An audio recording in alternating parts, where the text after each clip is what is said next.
이제 우리 젊은 남녀들이 서로 사랑을 할 때는 우리가 첫눈에 반한다고 하거든요. 그게 뭐냐면 자기가 좋아하는 사람에게 척 필이 꽂히는 것을 순수 감성이라고 합니다. 서로 그러니까 막 그게 둘이가 탁 맞아 떨어졌을 때는 그때부터 사귀게 되고 사랑하게 되는 것입니다.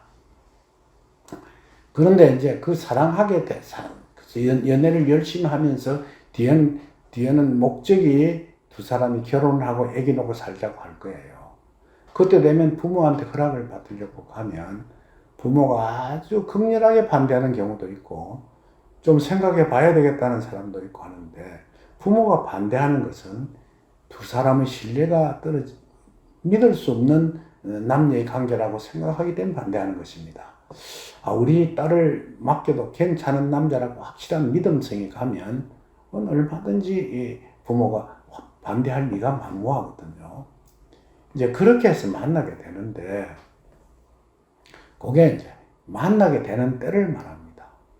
근데 헤어질 때 하는 것은 헤어지는 것에 대한 것은 여러 가지의 방법이 있는데 지금 내가 설명한 것은 서로의 애정이 식고 권태로움이 나타나가지고 일어나는 현상이거든요. 근데 그게 권태로움만 생겼다고 하면 고칠 수가 있습니다.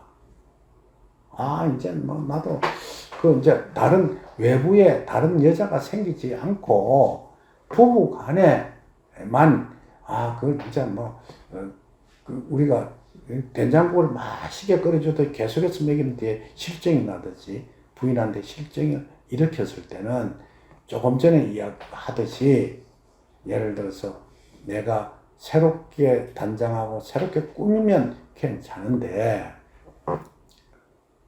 이 남자가 내가 같이 살던 남자가 바깥에 여자가 생겼다고 할 때는 문제가 조금 달라지는 거예요. 그럴 때 그걸 지적해서 집으로 다시 회개하는 경우도 있지만은 영원히 헤어져 버리는 경우도 있거든요. 그걸 만일 돌아올 수 있다고 생각하면 그걸 철저하게 다음에 그런 일이 없도록 하는 것을 서로 자각할 수 있도록 해야 하는 것이고, 만일 헤어진다고 하면 헤어지고 난 후에 내가 자녀들을 어떻게 키우고 나는 어떻게 살아가야 되고 그 어떤 그 환경의 변화에 잘 적응하는 것이 더욱더 중요한 것입니다. 그리고 두 번째는 이제 남자가 여자하고 헤어질 때를 이야기하거든요. 그건 어떤 현상이 있느냐 이런 것이 제일 많습니다.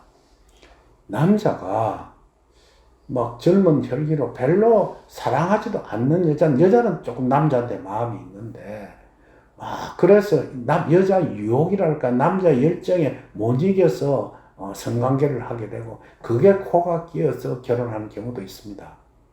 그러니까 속으로는 별로 사랑하지 않았는데 좀 여자니까 그냥 이렇게 접근했을 뿐인데 그걸 빌미로 해서 결혼하는 경우인데 그럴 경우는 남자는 상당히 능력이 있고 괜찮은데 여자는 별로인 경우가 많습니다. 그런데 그게 지극스럽게 여자가 따라 붙이면 남자가 어떻게 항복하고 그냥 결혼하는 경우도 있거든요. 이런 사람은요 항상 부부 관계가 불안을 안고 이렇게 지내가게 되는 것입니다. 그건 옳은 결혼이라고 할 수가 없습니다. 그래서 제가 생각할 때는 서양이 훨씬 더 그런 부분이 발달되어 있다고 봐지거든요.